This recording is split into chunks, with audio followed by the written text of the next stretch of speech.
All right, here we are, another sub CLE. Today we're ticking off all the marks. We have a female in the house today, but we have Chris E from Olathia, and welcome. Thank you. Thanks for having me at Sub CLE. Yeah. What got you into music? Where do you come from? Where'd you grow up? And what drew you to creating music? So I'm a Cleveland girl. Yeah. Born and raised in Parma. Oh. I have three sisters, two older sisters. Okay. Who would play the Black Sabbath records, the AC/DC, the Led Zeppelin. And from a young age, I just heard that and grew up with it and just felt the power of it. And just always connected with it and dug it. So high school, I picked up a guitar. Was okay at it, but then found out I was way better at singing and just having fun with things and getting out in front of people. So I'm curious, like with singing, because that's something that I've tried to do for a long time, and I've gotten after all these years okay at it. Like what was it about? Did you just think you were good, like those American Idol people, or were you like no? You just had a knack for it. No, I didn't think I was good, and I wasn't good. Yeah. I wasn't good. I remember it was before I could drive, and I would take my older sister's ID, and me and my friends would sneak into bars. And we went to this place called Lamplighter on Brook Park Road. Oh, I know that. Yeah, and this band, Forceful Entry, was playing. Okay. Man, and they were just fantastic. Like, they were getting crazy. There was, like, really good energy. We're all dancing, having a great time. And, you start talking to them, and they're like, come on stage, play the tambourine. And I remember I did it, and I was so into it. My hand was bleeding, but I was like, I just felt that energy and loved it. Yeah. And then we kept going to see them, and then he's like, why don't you come up and sing with us? I'm like, all right, I'll try. And it was terrible. Yeah. It was absolutely terrible. I probably was really, really drunk too. Yeah. But there was a feeling about it. Sure. There was a feeling about it that you could, I didn't figure this out till later on in the years what that feeling was, but really what it is, it's like you can be in that story of that song and just feel it and live it and breathe it and share it and talk it, and people connect with it, or maybe they don't connect with it, whatever it is, but you can be that story. Right. And it was really cool to me when I figured that out in later years that there's a power and beauty to that, because it's a pure release in life, that creative aspect. And a lot of people don't even have the opportunity to do that, to do any type of creative outlet. No, I have always said, that's where people get angry and anxious and depressed and whatever when that outlet's not there, Yeah, and when you find it is, whatever it is, your outlet, you can be a baker or gardener or whatever. Sure. And because you feel completely you.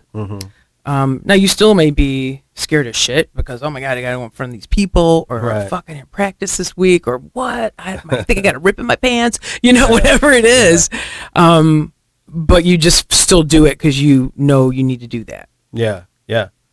Well, I've said it many times on here. If anybody is watching multiple these, I've said, you have to do it.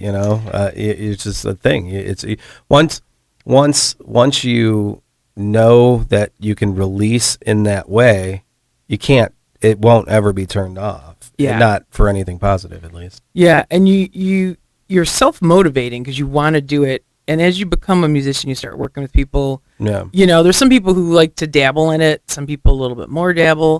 And then there's some people who just like, this is what I got to do. And when you find those people and you connect with them, it's really fun. Yeah. For sure. So, let's go into that. So, okay, so you were saying you were better at singing, and then you went in to tell me that you didn't know how to sing. I thought you were going to tell me that you were just like immediately like a savant or something. Better as in more comfortable. Like I knew that was a role that I wanted, that I could do and wanted to do. I gotcha. Yeah. So and then better fit. So and then you did you just know people and you ended up singing with the band, right? So I ended up singing with Forceful Entry. Okay. Yeah. So, became friends with those guys, just followed them around. They were like, hey, this girl that was awful singing, we just have to have her in the Well, I think I was 15 probably when I saw them. And then right after I graduated high school, They had some member changes, and they were like, "Hey, you want to sing?" And I'm like, Oh, nice. "Hell yeah!" So Did they have a female before? They did not. Okay. Yeah, they did not, and I loved it because we did AC/DC and Dio and Yeah. Sabbath and Led Zeppelin, and then Sure. we would throw in like some Melissa Etheridge and some Heart and some different things. So Sure. so it was fun to mix it up with those Yeah. guys. That's awesome. So God, we did it like I think it was almost 3 or 4 years, and we gigged every weekend. Oh, wow. Just about every weekend. We had this crappy green van that was awesome, Yeah. and just went everywhere. Were you and doing covers? Played, yeah, we did covers. It was all covers, and did everything from big biker rallies to the pig roast to somebody's kid's birthday party. I remember we even played a wedding once, and we had to play this Johnny Cash song like 5 times, Ring of Fire. They just kept wanting to hear it, but it was Was blast. there original music? Or? No, we didn't do original music. Not with that. No, not with that. Not with Okay. that. So Well, where'd the Forceful Entry come from? What the name? Obviously it's Stymie Richards, it was his band. Yeah. Rest in peace. And he always had that band. It was a band he had started with his brothers when they were younger. And that band, oh my gosh, it still was going until Stymie passed away, which was about 2 years ago. Oh, wow. And it was always in some way, shape, or form some member, but Stymie was always there. And that's just what he named it coming out of the gate. And so it was always Forceful Entry. Okay, cool. And it was very fun to be a female with that name. Yeah. Oh, boy. You can be taken in many different ways, So Yeah, I was thinking like a SWAT team. well, I don't that's know what you're thinking. it goes one way or the other. It depends if your mind's in the gutter or not. So nice. So cool. So all right. So Yeah. and then okay. So you guys played around, and then what? When did you start writing music? Well, when I finished the stint with that cover band, like I loved it, and I was like, I want to start writing something. Yeah. So I just started contacting people that I'd see in Scene magazine, Yeah. different ads and stuff like that, Mm-hmm. and would connect with different people. I had this band that I was with for a short period of time. It was older guys, really great guys, very good musicians, talented at what they do, but they were not heavy enough for me. I wanted heavier sounds, heavier riffs. Yeah. But on the other hand, they were really good musicians. I learned a lot from them and just hanging out for like a year with them. We never recorded anything. But What was the style of music? What was? It was more straight ahead rock. Oh, okay. Like a Van Halen style Okay. or something like that. Sure. Yeah, and just really good guys. But from there, I was like, no, I got to find something heavier. So I met this guy named Chris Matthias, and he had a project called From the Ashes. Mm-hmm. So that was my first original per se project. I didn't write yet though. Okay. He had everything written, everything mapped out. He was a very progressive player. He had a label that had signed his band previously in Europe, and he was chasing after that again with this project. But what was great about starting with him is he had everything mapped out, and I had to go in the studio and hit his marks and bring that to life. So it was really fun, and I am a very experienced, uneducated musician. Mm-hmm. So I mean, I think that's a lot of people. yeah, I think so too. Yeah, I think so too. So I would always, if you want me to do something, I'll try it and I'll do it 10 times until I figure it out. Yeah. And as you get more experience, it doesn't take 10 times anymore. Sure. But I remember being in the studio with him, and we're doing this demo, and he wants me to hit this note, and I hit it, and I go, hey, what note was that? And he goes, it was a pretty fucking high note. It was like this high E or whatever. Mm-hmm. And I go, what's my range? Like, how many octaves? He goes, it's pretty fucking big. That's what your range is, And I was like, oh, it's fun, to do all these different sounds and dynamics and stuff. So it was fun. Hung out with those guys for about, I don't know, a year and a half, 2 years. They did not want to play live. They really were just a studio band. Okay. So we butted heads a little bit over that because, man, I love the live stuff. Oh, it's fun. It's a thrill. Yeah. Yeah, it's real fun. It's real fun. So they kicked me out. Oh, yeah. Okay. Okay. Because I was pushing for shows. They didn't want to do it. And Usually that's, the most ambitious person. yeah. So that was fine. So then I thought, I want to do something. I want to find some other projects. Yeah. So I found this ad, and it was a band in Akron that they were looking to do like a Lacuna Coil type project. Oh, okay. And they wanted me to come out and audition. So I went out and auditioned. Loved the dude. Todd on drums, Dave Browski on guitar. They didn't have all the other pieces in place yet. They had TJ singing then. Just went down and auditioned and like just had a fucking blast with these guys. It was real comfortable, just like walking in with you. You know, you just start rapping right away and you're feeling good, and you know, did a bunch of stuff. And as I'm driving home, he called me and he's like, "Hey, you want to be in the band? We loved you." And I'm like, Nice. fuck yeah, you know. So that's when I started learning the craft of songwriting, you know, Okay. and how to just go with things, trust your gut, just let it out. Yeah. And that band, God, we had like a 13-year run. Oh wow. Yeah, we were a favorite down at Peabody's. We'd host a Nice. lot of shows. We'd open for a lot of nationals. Did quite a few albums. Had some member changes when we were at the end. Sean Vanek was playing with us, and we just had And he played with. He's over at Midnight now, and he's got his own project. And he's an Okay. Eternal Legacy. Yeah, Okay. yeah. But one of the best things that I remember about this project, because when you start learning about writing, and especially when you're with more experienced people, it can be intimidating. Mm-hmm. And you don't always know how to trust your gut right off the bat. Some people do. And man, it's great when you get those people and they can just do that and you can just fly off each other. And I didn't. And we're writing stuff and I'd start to say something and I'd hesitate. And Dave said to me, he goes, "No, what are you feeling, Chris? Say it. You know, just say what you're feeling, how it is, what you're thinking." So I'm like, well, this part sounds kind of weird in the song, and I'm hearing this direction with lyrics, you know. Yeah. And this is what I did. And they're like, "Oh, that's really cool. Let's do that."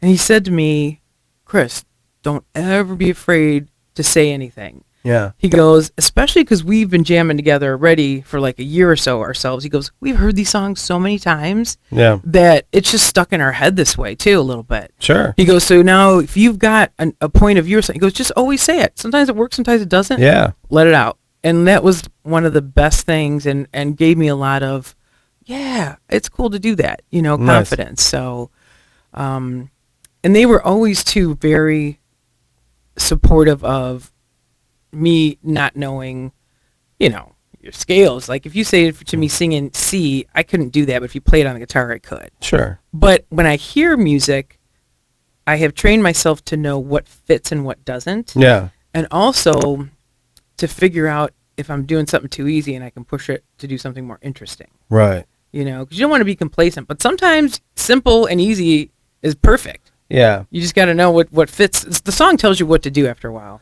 Yeah. I and think sometimes so. right away.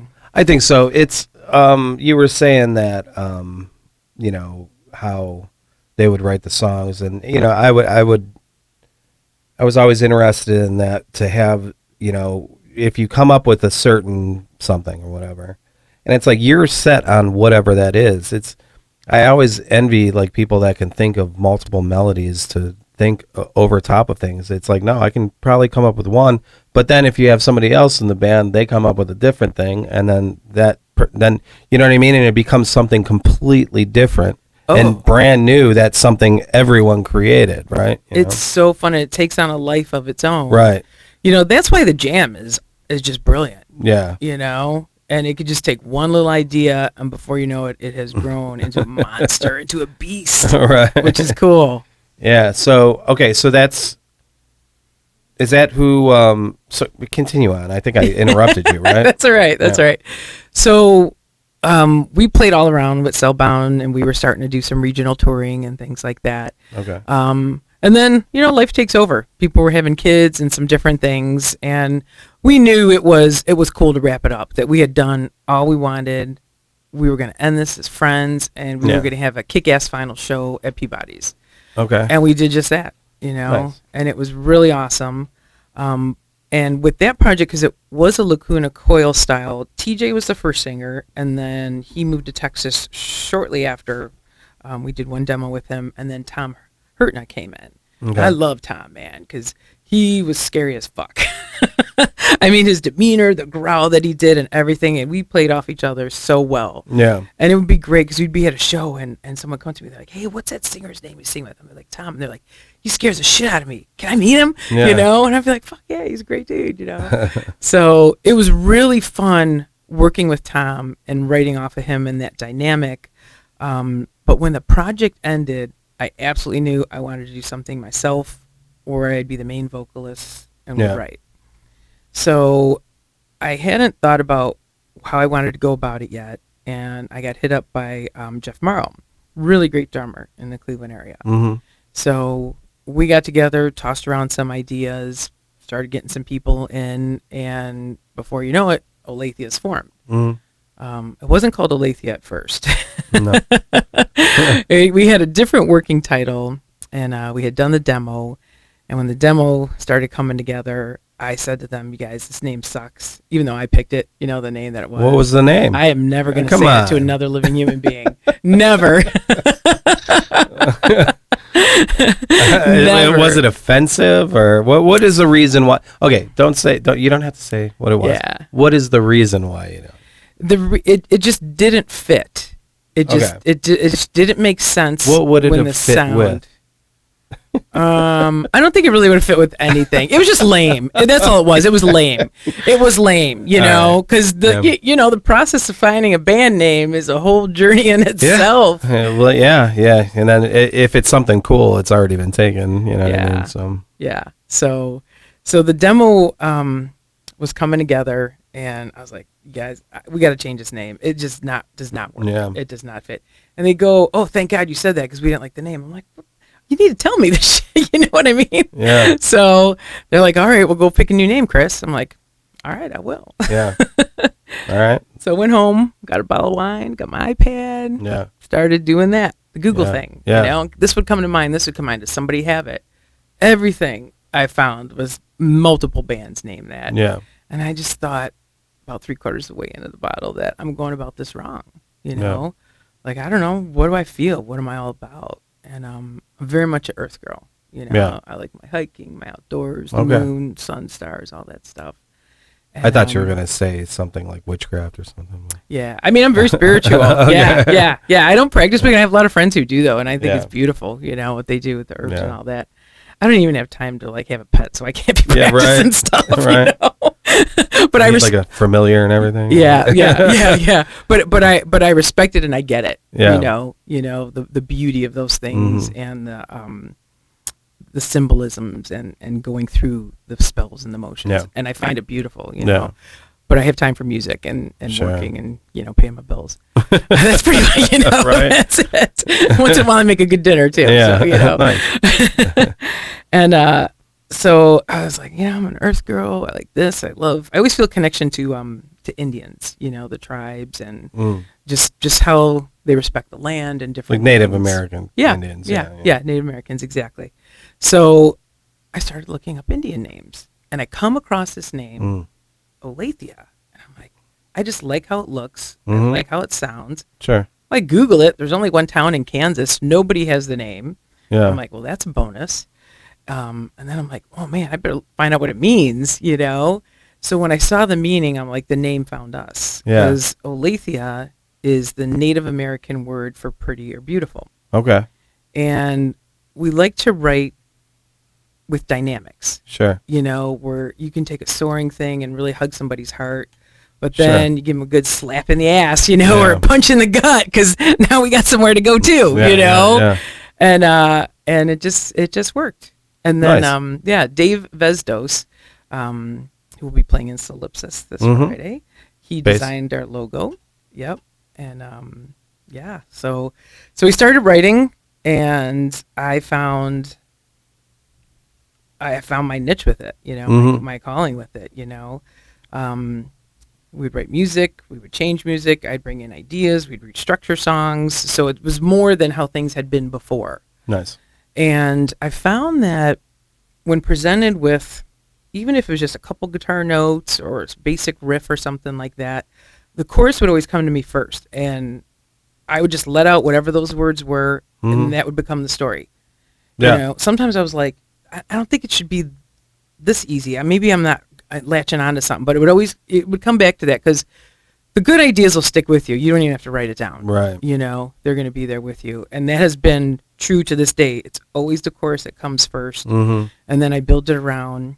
And now to present day Olathia, it's even things where I can come in with a melody and some things are ready, and then we can build some songs around that. So it goes all sorts of ways with this project. Still more so the music, because these guys are so creative with it. But it's fair game for anything, which is super cool. Yeah, I wanted to speak to that.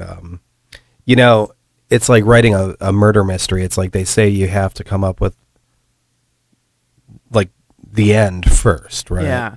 You know, and that's the big reveal. That's the shocking moment. That's the thing that everyone's really looking for in a murder mystery. You know, whereas like in a song, it's the chorus. You know, so it only seems to make sense when you were saying that. Like I was thinking that. You know, it just makes sense to write the chorus first. That's the big moment. You know, and then everything else kind of you can just like lead up to that. You know. Yeah. Yeah. Yeah. So Yeah. And it's fun because we have very angry songs yeah. that I could, it sounds like I'm killing somebody. And then we have And where's that come really- from? I got a couch over here. I can sit you down. Well, we all have things that happen to us in life. Yeah. And to have a release in any way, shape, or form is good. And I'm a huge, huge Dolly Parton fan. Okay. And what she says about sad songs is when you have a really sad song, it helps you because you can release that sadness. Mm-hmm.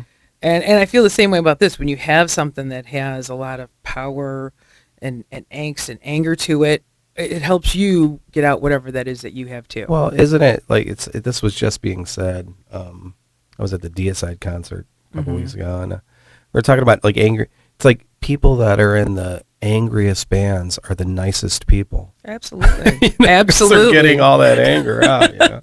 Absolutely. You know? Yeah. But so what about the lyrics? Like, what drives you? Is it like, because I know like I've always been one to gravitate more towards lyrics that were like, painting a picture, making a point with something with your inner ego or something, whatever.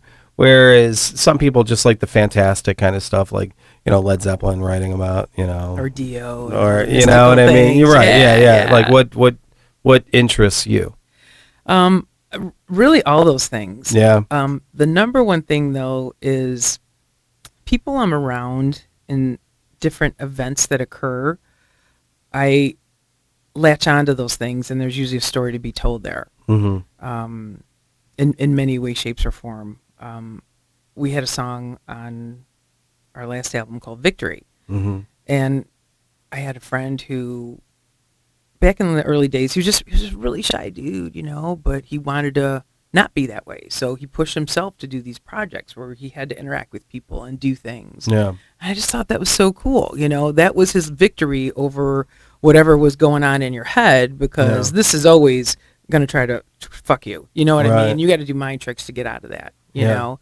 So the whole song was about him, in the victory. And I remember when I, sent it to him and I tell, he kind of knew, I think he could tell. And there was a cool connection with that because he already felt it before I told him that. Yeah. We have a song that we're working on right now for our new album called Shotgun. And it's just a really fun party song. It's got a double meaning. One is weed. Yeah.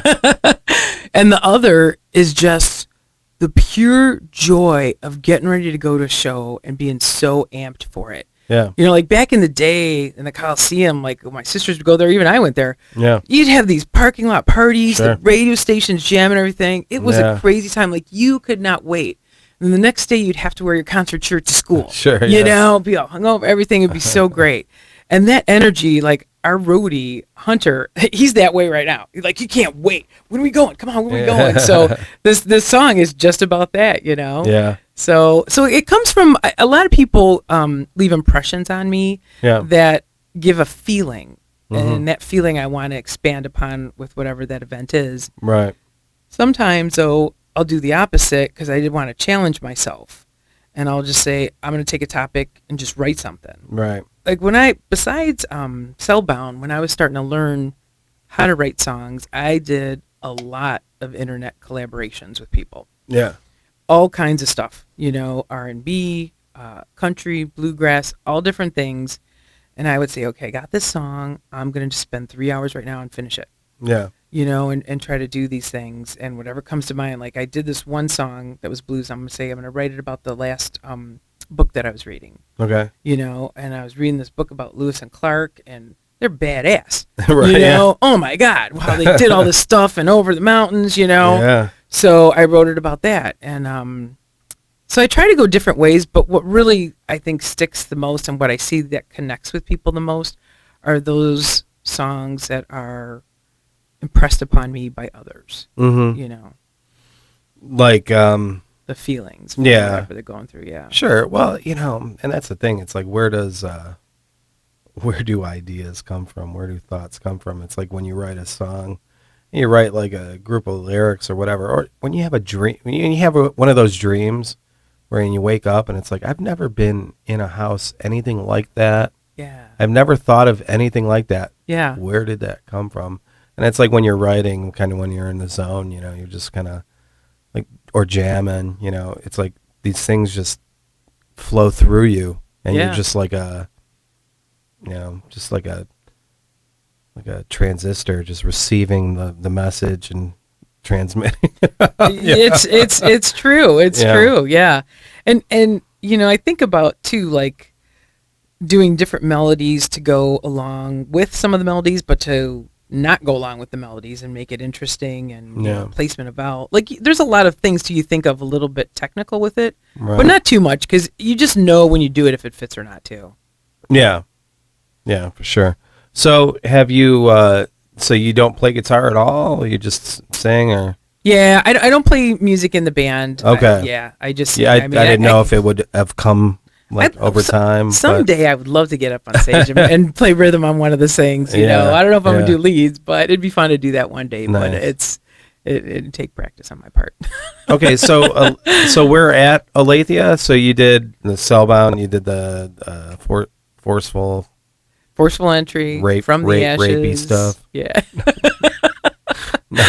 Stymie always protected me, and Gary. Right. And then so you're currently doing the Olathia stuff, and now how long has that, like, what? We're going on about 5 years now. Okay. With this, and had some member changes. Just like all bands go through. Yeah. Had the pandemic. All bands go through. We were getting some really good traction. A lot of other bands were too. Yeah. But you just keep going. You keep going. For some people, it didn't work out, and they had to go different directions or focus on school or things like that. But I'm a lifer. Yeah. Oh, why not? Yeah. So is this? So I have a recording here. Or I have some stuff. You gave me some gifts here. One thing I didn't have stickers and stuff. Yeah, is Hunters. That was our first CD. Okay, and then is that what this was? This or no? This. No, that goes with this one. That's our newest one that we just released. Okay. I don't know when we did that. Because you started, but then by the time it's done. So that is our tribute to Sabotage. I was gonna say, I see Sabotage. Yeah, and we did 2 videos that go along with it. We filmed one at the Variety Theater, and then one over at Mercenary Studios with Noah. Oh, nice. Yeah. So we did Hall of the Mountain King and Believe. It's very much the light and the dark on that CD. Okay. So we're gonna get into a little bit of that too, but this is, so what is this now? So this was our last release. Oh, so this right here. Yeah. Oh, so the whole thing Snake is part Charmer. of one? Yeah, so that's Snake Charmer, our last one. So we have a spell book that goes along with the CD. Do you mind if I give this away here? Yeah, that'd be killer. Right. That'd be killer. You give 2 away, I'll send another one out. I meant like show it on the video. I can give it away too. No, please do. Hey, if anybody wants this, just leave a comment and I'll give it to you. Yeah, I'll get you back one for you too. But yeah, but anyway, I can't get that out of there. But anyway, so we're gonna look at that, and that's the stuff. That's cool. So we just wanted to tell the story of each song. Yeah, visually. That's cool. I like it. And then also thank all the people who were behind the scenes, because it takes a small army to get these things done sometimes. Well, yeah, that's cool. You give all the credits there. Yeah. That's pretty sweet. Well deserved. Yeah. Well, recognize that face in the middle there. Oh yeah, there's Noah. Okay, so, oh boy, so all the artwork in there. Tell me about that. So in the spell book there, when we were working on this Now, why are you project, calling it a spell book? It's lyrics, right? yeah, because it's going to put a spell on you. And you're just going to sit Oh, there and you're going to read it all and put the okay. CD on and go from beginning to end. Nice, sweet. A lot of people call it a comic book or comic book. They're like, I like that Yeah. comic book you put out, you Well, know? it's the size of a comic Yeah, book. yeah, it is. It is. Yeah. So that was a crazy cool project to do. Yeah, Matt Moser, who is the fifth member of our band, yeah, he is a photographer, graphic designer, metalhead, yeah. super good dude. And we met early on with Olathia, and him and I became instant friends. Yeah. And then we found out we had some creative loves, and I pitched this idea to him, and I'm like, I want to make this book. I want to bring all the songs to life. Yeah. You know, what do you think? And he's like, I'm on board. I go, you know, you're going to do the work. You know what I mean? I go, but in other words, what that meant was you have an open end to do your creative freedom to how you feel about this. Right. And he's a really interesting guy with his process, and you know, he lived and breathed the songs and had all these ideas, and pretty much everything stuck. And when we had something that maybe we wanted to work through, it was so fun to do that with him because of the back and forth. Right. And then we found a guy in Spain for the front and back covers. So those were pictures that Matt took, but then he digitally made the artwork with that. Nice. So it was cool because I have like snakes and this thing coming out of my mouth. So I was really digging that. So it was a project where every creative got to do what they wanted to do and fully do their skills and push their imaginations. I know, isn't that cool? Yeah, that's cool. My tongue is really like that. Sweet. But when you get to work with people who want to put in the same time and effort and creativity, Yeah. and they're just fun to work with, and you can bounce stuff back and forth. It was a perfect storm of it, and it was really wonderful, and I think it shows in the product. Nice. So it was very cool. That's awesome. So, cool. and you recorded that with Noah over at Mercenary? Or? Absolutely. Yeah. Yeah. Noah and I go way back. Yeah. You know, I started recording with him back in his Lakewood studio, Okay. and That was with what band? we did that with Olathia, and then I would do some of my internet collaborations because I still wanted to record it properly, my vocals. And, Okay. Nice. yeah. So I do a lot of that stuff with him. And we did the last Cellbound with him, too. Mm-hmm. I think he mixed it because Vanek was doing a lot of the recording himself Okay. with Dave. He mixed it. So we were all, you know, friends through that. And at that time, Noah was running sound at Peabody's. Okay. So he would do our shows there. Right. And so Noah, I think he's just an amazing person with his skill and his talent. And, I agree. And every time I leave his studio, I always feel like I have bettered myself because he taught me something. Yeah. Yeah. And what's really cool is as you progress and meet other musicians, like the stronger and better and bigger people they are, when they see that you are there for it and you got that love for it, like they will help you all day long and give you such great advice and lift you up and stuff. And I think that's really wonderful. I think that's awesome. Yeah, for sure. I definitely agree with that. But oh gosh, I forgot what I was. But Noah knows his shit too because he's benched me a couple times when I was in the studio. Oh yeah. Yeah, I years ago, man, I used to have some really bad sinus problems. Yeah. Actually, this was probably towards the beginning stages of Olathia, and I remember talking to this one guy, and he's like, you know, you should maybe go to ENT, check something out. And sure as shit, I did. Yeah. And found a relief to what was going on, but it was so bad and so consistent that sometimes I didn't even know how stuffed up I was. And I remember one time going in the studio, and Noah was like, you just don't got it, Chris. You got to go home. I'm like, I'm sorry, dude. I didn't mean to waste your time. He's like, it's cool. Yeah. You know, he goes, but you got to go. You know, and that's what I love about him because he cares. But other people may not tell you that. Well, yeah. Well, I think honesty is the best policy when you're doing something where you're creating something. You know what I mean? It's key. You know, you don't want to. Well, he takes a lot of pride because it's a reflection on him too. Sure. You know, and his skills, and Absolutely. I love that. I love that about him. So. Yeah. So you recorded over there. So I want to say we missed something. So did you? So Olathia was the last 5 years, Right. and then that's what I wanted to say. The Sabotage thing. Yeah. So, did you get the rights to those songs? I mean, or is you just said, "Hey, we're just gonna see if we can." So there's a couple ways you go about it. We did license it for the CD. Okay. For so many copies. Right. As far as YouTube goes, you really just put stuff on there, and then if it's attached to a big song, It's gonna demonetize it, or yeah, they're gonna attach a commercial to yours so they get the money for it. right. Yeah, you won't get anything, but it's Right. still cool to have it out there. Right. And I get right. comments all the time from different people. It's kind of got a life of its own. Yeah. So, because there's a lot of Sabotage fans out there, or how people find. Oh, sure. And that reminds me of something else that you kind of briefly told me beforehand. That you were playing with the Trans-Siberian Orchestra cover band. Oh yeah.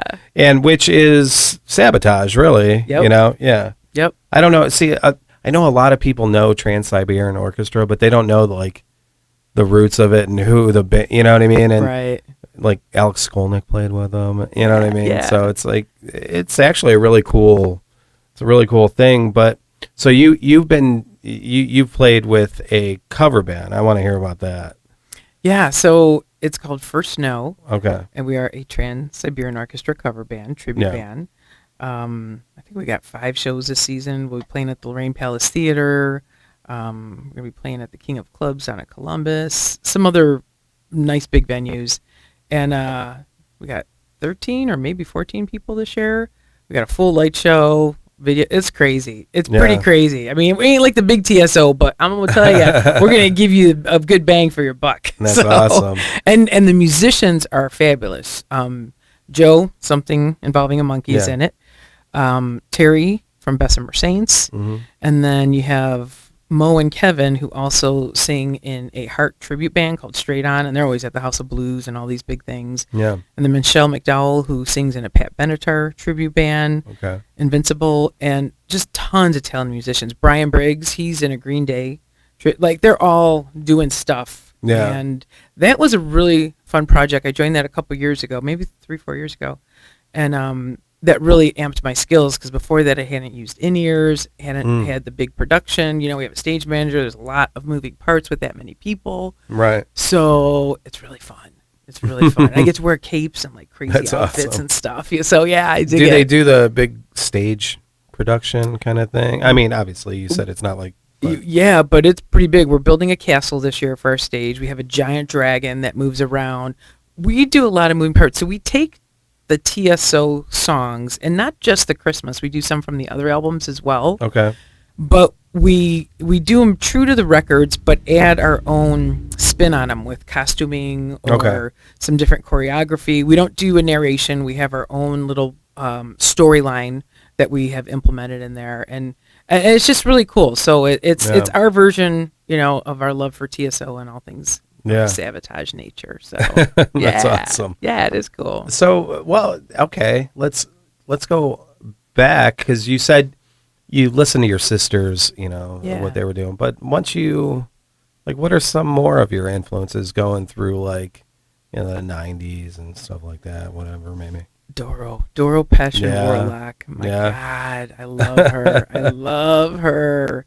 Yeah. So she was huge, and I remember just spinning or playing the cassette or whatever it was and just singing along every word to those songs. Yeah. And Ronnie James Dio, I have a very special place in my heart for Ronnie James Dio. I met him a couple times. Oh, really? Yes. And the last time I met him was at the Odeon. Okay. And I forget what tour it was that he was coming through, but we had after-show passes. And as you know how that goes, it's a lot of sit around and wait, And at the Odeon there, they had the steps, because they had that upper level too. Yeah. So we're hanging out, and then we see everybody start to get in formation going on the steps. So I'm like, come on, I think we got to go over there. So we go over there, and we're at the end. So a couple minutes later, Dio comes out, he's all freshly showered and stuff with this big bodyguard. And he makes a beeline, right for us. And he comes over and he extends his hand out and he goes, "Hi, I'm Dio." And everybody in line, it's like their head snaps. Wait, does he say, "I'm Dio"? Yeah, He doesn't say, I'm Ron. No, he was like that. He was like, I'm Dio. And everybody's head snaps because they're pissed because they're like, that's not where he's supposed to start. And then his bodyguard taps him and he goes, Ronnie, we got to go up there and start. And he looks at us and he goes, oh, well, I guess you're the last in line and I'll see you before too long. That's funny. It was great. It was great. Was great. So was that like a meet and greet kind of thing? Yeah. It was really cool. Nice. Yeah. Yeah. So, I mean, because like meeting him, what was it like? Because he's like 3'5" or something like that. Pretty much, and I'm 5'10", so and I probably had boots on. His aura, fills the room. Right. So yeah. Yeah, I would imagine. Yeah. I mean, he's a legend. Oh my gosh, sure. and on stage, but he was a huge influence. Doro Pesh. Big Zeppelin fan too. Yeah. I always love like the blues and just like how, he could sound like he was writhing on the ground or having an orgasm, just getting crazy, you know. Yeah. I love that. And then I like Saxon a lot too, and Testament. Those were always in my playlist. Well, Testament is a little bit out of the norm with all those bands that you said. Yeah, I've always liked Testament. I still do. Yeah.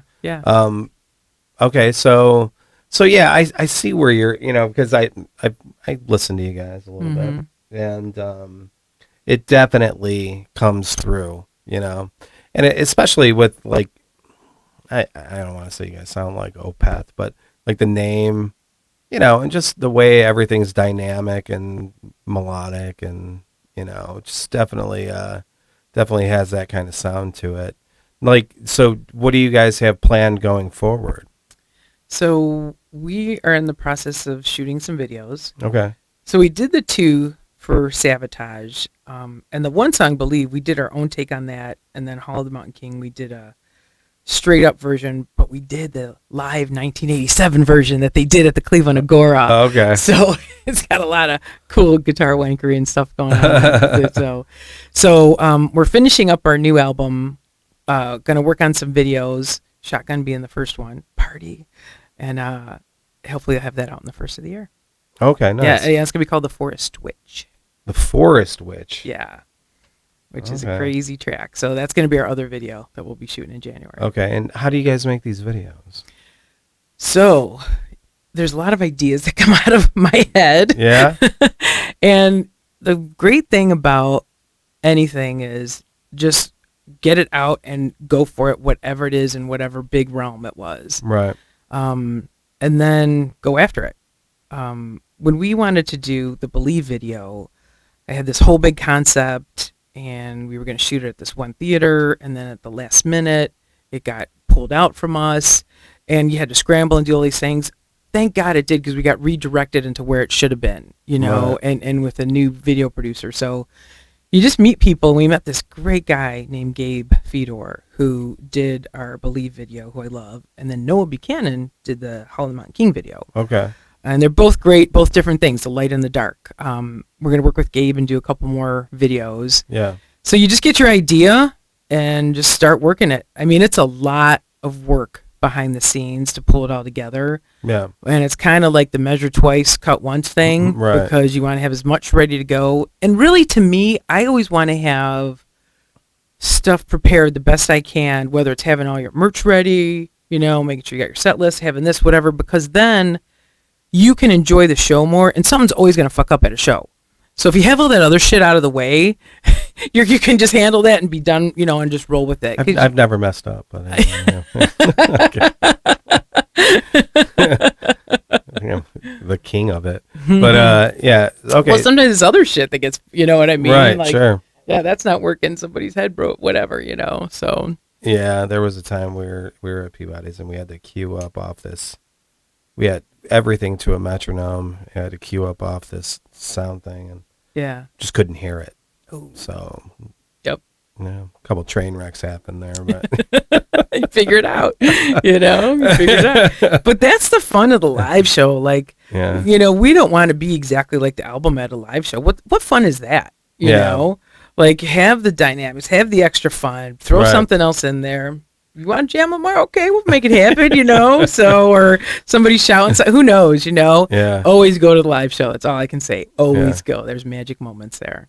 So, And stay till the end. oh, is it like Marvel where you have like a post-credit scene? Yeah. I just think magic happens for the diehards, you know? So. So you mentioned growing up in Parma, and I don't know, Parma's come up a few times. I mean, Cleveland. I mean, it's sitting right next to what's Parma, like the 6th or 7th largest city in Ohio or something like that. It is. And it's a suburb of Cleveland. So, but Jim Kanya. I mean, We have to talk about Jim. It has to happen. You mentioned Parma. I gotta. Like, what do you know about Jim? How do you know Jim? Because I know you know him. I haven't talked to you about this. I don't know that you know him, but I'm just going to assume you know him. I do know him. I do know him. Yeah. Yeah. When the jigsaw was operational, that's when I met Jim Kanya. Oh, okay. Because he would be up there a lot, and he'd have all the Steelers on, and this big safety pin in his ear, and all that stuff. And he was a larger than life guy, you know, really nice guy, really nice guy. I couldn't talk to him much because I said you have way too much Steelers stuff on, man. Oh yeah. You know, but we would razz each other, and he's definitely a legend and left his mark on this world.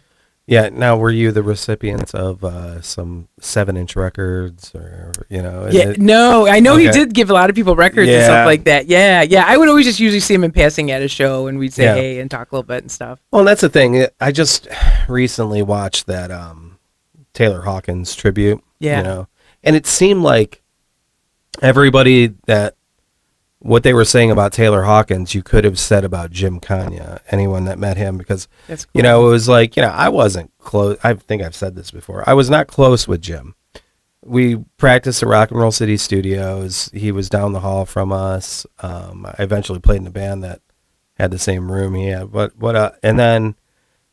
he'd always come to the room, and I didn't know him that well, but I felt like I was his best friend. Yeah. You know, and it's weird. And then I actually talked to his best friend, you know,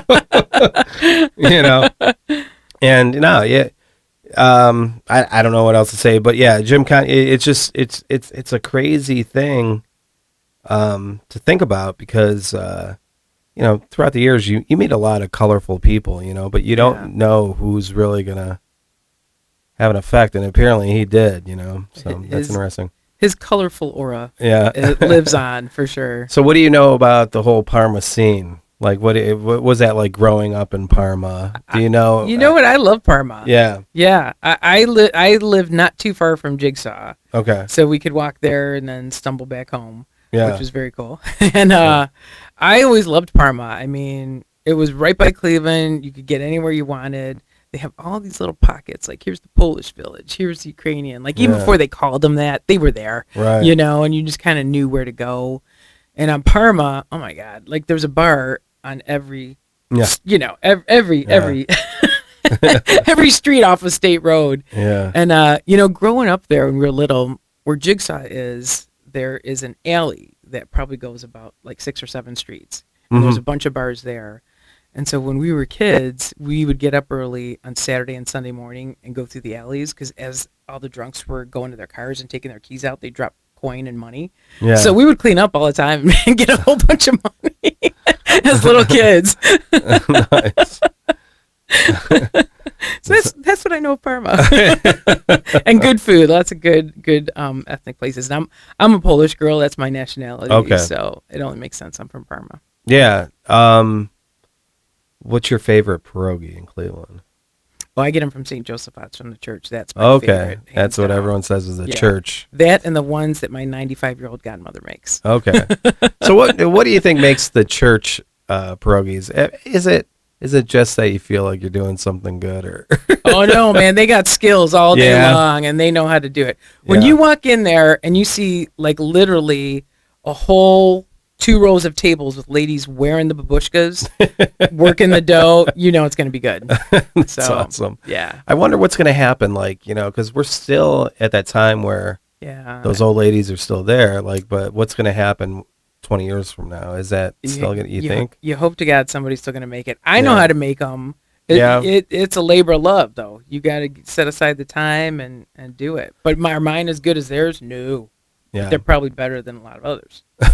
So, I'm in that area. So what's your favorite? Is it like the potato and cheese, or is it the traditional potato and cheese, Yeah. and a good sauerkraut? You can never go wrong with Yeah. too.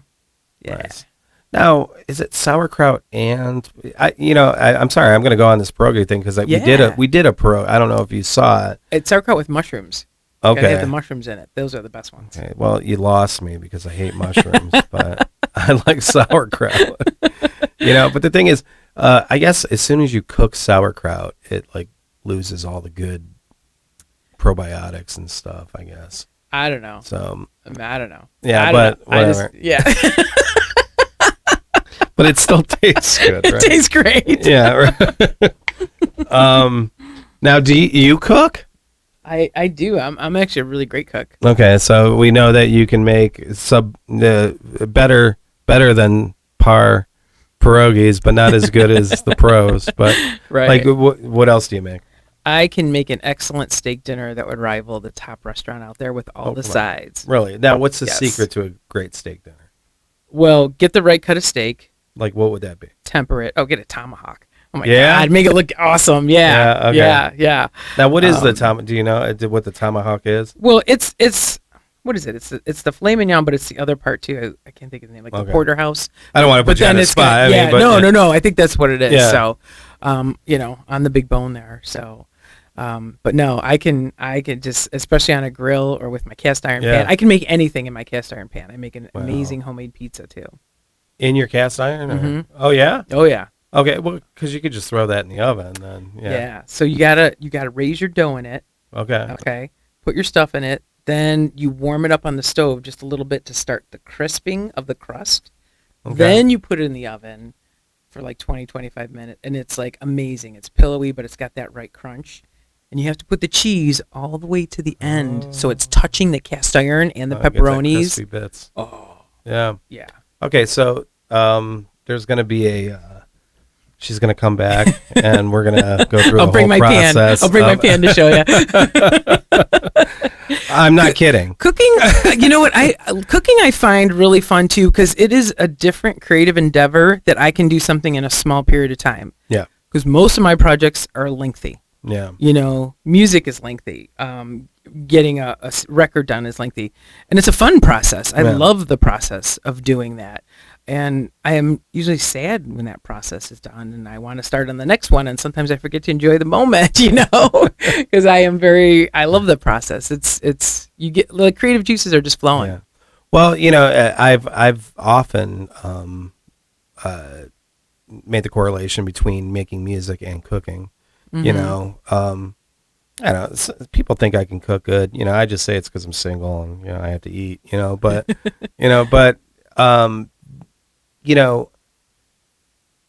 I can't. I feel like I get in the same. You can call it meditation. With a good jam or writing a song or just practicing a song or doing whatever or drawing or illustrating something or whatever. I feel like I can get in that same frame of mind. Some people might call it the zone, but I can do that with cooking as well, That's cool. What's your best dish? Well, I just made some chicken paprikash, and Ooh. there's a video. I'll hit the link right here. No, it's not going to be there because I'm not going to edit that in there. But I think you should. I want the recipe. like, subscribe, and ring that bell. Oh, man. But no, people like my chicken paprikash. It's good. I just made some, lasagna. I like making the food that makes everyone happy. So what makes people happy? Chicken paprikash, lasagna, ribs. I don't know. So many things. Just think of a comfort food that's going to really make you happy and it's really indulgent, and I'm going to be known for making that pretty good. That's right on. Because like mashed potatoes, I almost never eat mashed potatoes, but if I make mashed potatoes for somebody, you better believe it's going to have a stick of butter, like a whole thing of heavy whipping cream, Mm-hmm. and then some garlic, and and it's going to be super indulgent. But I would never eat that, like I would never just make that and eat it. Right, right. But you gotta make it. When you're having a dinner, you have to make it really good. Throw all the butter at it. Yeah. You know. Well, and when you do that for someone, you're celebrating life together. Yeah. And that's like such a great thing to give that to somebody to cook for them, and put your love into it. And life is too short. I mean, Yeah. people need to do that and indulge some and work hard, play hard. Yeah. It's important, and that's sure. cool. Butter is the best. Like, how'd you make that so good? Oh, a stick of butter. Yeah. That's the secret. Yeah. Anything, whatever. Yeah. But okay, but let's go back into you a little bit. I'm curious. I really am curious. I'm going back to this Olathia book. Yeah, like you're getting laid. Oh, Yeah. So I mean, Olathia. there is a lot of lyrics here. I got something to say, There's man. a lot. You look at a Taylor Swift song. There's like 4 lines. Well, that's the formula that Taylor and a lot of the pop world does. This is fucking heavy metal. I got a story to tell, man. Nice. And have you ever been like into writing at all? Like, Yeah. in school, were you like good at like, hey, when they were like, hey, do this book report, and you like excelled at that or something? You know what? I did love writing in school. Yeah. I did. And I remember like being a little kid, and we had this big dictionary, and it just looked like a cool book, Yeah. And I would sit there and just like open pages and just like look at words, to find stuff. I just thought it was interesting. Yeah. And I did always like writing. And actually, I'm even doing more writing now because I have some screenplays and stuff that I'm working on too. Oh, is that right? Mhm. Like, That's talk another about that. long ass project that I'm going to start. So, talk about that though. What is that? Like I said, events in life leave an impression on me Yeah. with others. And my family's had a really heavy year. And there's a lot of things that have left impressions that I'm going to tell the story about because I think Mhm. it could really help others. My 24-year-old niece passed away in December. Oh, I'm sorry. Yeah, thank you. She had contracted COVID and was in Whoa. a coma for 6 months. And No way. Yeah, actually, I see Jim Kanye when I visit her at the cemetery because his grave's not too far. No way. And he's Yeah. got little drums etched on his and stuff. Oh, It's no really shit. cool. So I always say, hey, Jim, and then I go Wow. over and see my niece. And So, how old was she? 24. I mean, Yeah. that's very uncommon for Yeah. like what happened? I mean, if you don't mind. It was that variant of the COVID that just was ravaging people's lungs. Yeah. And it just made hers basically cement, and it could not recover. And it was very, very, very sad, very unfortunate. Wow. Yeah. That's crazy. Yeah. Yeah. All right. Well, So I have that, and I have this other screenplay that I've been working on that is all about my concert adventures. okay. That is all going to be wrapped into one, Yeah. and it's going to be called "Who the Hell is Debbie Harry?" Because that happened once with me and my sister at a concert. She got an autograph, and she's like, "Who the hell is Debbie Harry?" Oh, And I'm like, "Blondie's the band." All these people. It was so great. It was so great. There was many events that happened at the show that you just had to be there to believe there. Once again, always go to the live show. Right. So I have that. I got a whole bunch of ideas Yeah. that are more character driven. And what was interesting is the relationship with the songwriting in this. Like when I started songwriting and really understanding it, they're mini stories is what they all are. You're right. And it's fun to just let your mind wander. Sometimes it's hard to reel it back in even for me. And they get bigger, the stories. So I think it's just a natural progression for something else for me to do. Do you think it was because you said you had these ideas for the videos? You think that's kind of what sparked it? Well, when we started thinking about videos, or even when I started thinking about that spell book, Yeah. like it's a different visual and it's a different way to think of something. But it all relates back to music. And the same thing with the video, that's a little movie. Right. There's storyboards that you do. You got to get locations. You figure it all out, and you can really pull something cool together. Mm-hmm. And it's a beautiful, beautiful video for Yeah. Believe that we did. And it's a cool version. I really dig it, and it's fun to have people connect with it. Yeah, it's interesting because I'll talk to people and they have ideas for videos and stuff, and then it's like these grandiose things, and it's like, well, I don't know, I have like 2 cameras and probably get 3 people together. I don't know if I can make that happen. How do you do you keep that in mind, like keeping it like a smaller production with your ideas, or Never. No? Always throw out the biggest thing. Yeah. Throw out everything that's in your head.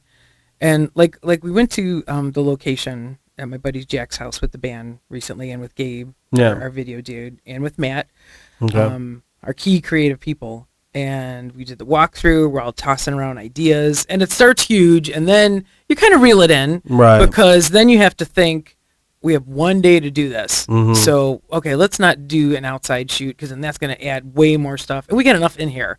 You don't want it to be ADD, but you don't want it to be boring too. Right. And once you do one, you just like doing your first record. Yeah. You learn so much that you have a better Yeah. sense for the next one. And don't have all the ideas. You should have a big outline where you want it to go, like you said, that end game with the story. Yeah.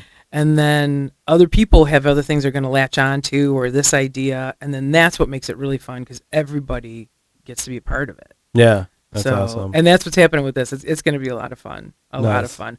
And we have really great people that are interested in being a part of that in the behind the scenes and helping us. Mm-hmm. And I did that for a lot of bands too. Yeah, I'm working merch this Friday, helping my buddies in Solipsis. I think that's really fun stuff to do too. And you get to talk to people when you're at the merch table. You get to talk to everybody, You're right. Yeah. So I can see where people get enjoyment, and I'm thankful that they want to come out and do that. And, we make sure we feed them and get beer and stuff. So Nice. and, yeah. Tell me more about this show on Friday. So Friday, it's the Solipsis reunion, Yeah. and it's just going to be fabulous. Everybody should go there. Yeah. Yeah. So I'm going to see you there. Yeah, I'll probably be there. So it's at the Foundry over in Lakewood, which I think they should have had a bigger spot, because I don't know. Well, I hope it's a great turnout for those guys. I think it is, but They played there so many times back in the day when Yeah. they were there and did their CD releases. Yeah. I could see why they would want to do that. Yeah, because Axioma's playing with them. Yep. Do you know who else? Drew Paria, if I'm saying that right. Okay. Josh Gatka's band. Is And then Carnegie there's playing? I think they are. I Okay. think they're playing too. Yeah. I think that's the bill. That's plenty. That's amazing. Yeah. It's fantastic. Yeah, so that's this Friday. Yeah. Hopefully I'll have this posted by then. That'd be cool. That'd be cool. Yeah. Then It'll probably be posted tomorrow. and then we have some cool shows coming up with Olathia. Okay. So September 30th, we're going to be at the Maple Grove, right around the corner from you. Oh, man. Nick. Do you know Nick? Nick's a great guy. Yeah, I've been trying to get him to come on here. Nick, Yeah. come on, do it already. But, okay, so when is that at the Maple Grove? It's going to be Friday, September 30th. Night Demon's coming in to do a 2-day festival, Yeah. and we're playing the Friday night of that. Okay. Then, what else do we got? We're playing the West Side Bowl in December. We got Now, the West Side Bowl has in been like a Youngtown. popular thing these days. Yeah. A lot of people have been playing there, it seems. How do you like that? It's going to be our first time. Okay. Other guys in the band have played there. Everybody else Yeah. has played there, actually, except for me. Yeah. So I'm really looking forward to it. Eric's a really good dude who puts the shows together there, and there's a band from Finland coming in that we're going to be jamming with in nice. December. So that'll be really fun. And then December 9th, we're doing a headlining show at the Sly Fox, which is always fun in North Olmsted. Oh, okay. And I know we got something else, but I can't even think about it right now because I got video dates and all this stuff in my head. What kind of set do you guys play? Like, how long is it generally? So if we're doing a headlining set, it's going to be 50 to an hour. Yeah. Depending on what kind of audience exchange or, Right. whatever. At the Maple Grove, we'll be doing a 45-minute set. And then, you know how it goes. Just depends on whatever the show is, what they want Right. for our slot. So And then who's playing with you at the Maple Grove? Anybody, or is it just... at the Maple Grove, it's going to be Night Demons headlining. Resistance is coming in from California. And then the Finland. No, that's some... That's at the West Side Bowl. Okay, In right. December. Yeah, yeah. And then Lady Beast and Vandalist are playing on Saturday with Night Demon. Okay. It's sold out already. Okay. So yeah, it's gonna be a really cool show. Sold out. Mm-hmm. Man, Both nights. Yep. Yeah, dude, the Maple Grove is one of the cooler places. It's a to hidden play. gem, Yeah. and I think people are getting the word out more. We did a show there last year. We played. We did a matinee show the Sunday before Super Bowl when no football was on. Yeah. It was kick ass. Yeah. We're gonna do it again this coming year. It Nice. was just kick ass. It's such a great venue, and Nick's just he's a good dude. Nice. Yeah. All right. Well, I guess unless you have anything else, I don't know. No, just I appreciate you having me here, Yeah. especially because I think Cleveland has so many great things going on. I love Cleveland. Mm-hmm. I'm a Cleveland girl. I will always love Cleveland. Yeah. But it has a lot of things going on musically, art-wise, like sure. everything. So it's really cool that you're doing this podcast and Oh. getting the word out about stuff. Well, so thank you. Yeah. No, I appreciate that. But I feel the same way. It's like you see the things that like are in like Scene magazine. It's like the top 10 list or whatever it is, and it's so arbitrary. It's not like nobody knows who that person is. It's like I want to get to know the people and like the real things going on. Yeah. It's like I told somebody. It's like not like we're working with publicists and marketing firms and stuff like that. These are real people doing real things that are really interesting. I worked 10 hours at my job today, and I couldn't wait to get here to talk to you. I was really excited. So yeah, and I'm glad I could have a female in the seat for you. Yes, thank you very much. Our first. You're welcome. If you don't want to count Haley, but I consider her part of the cast.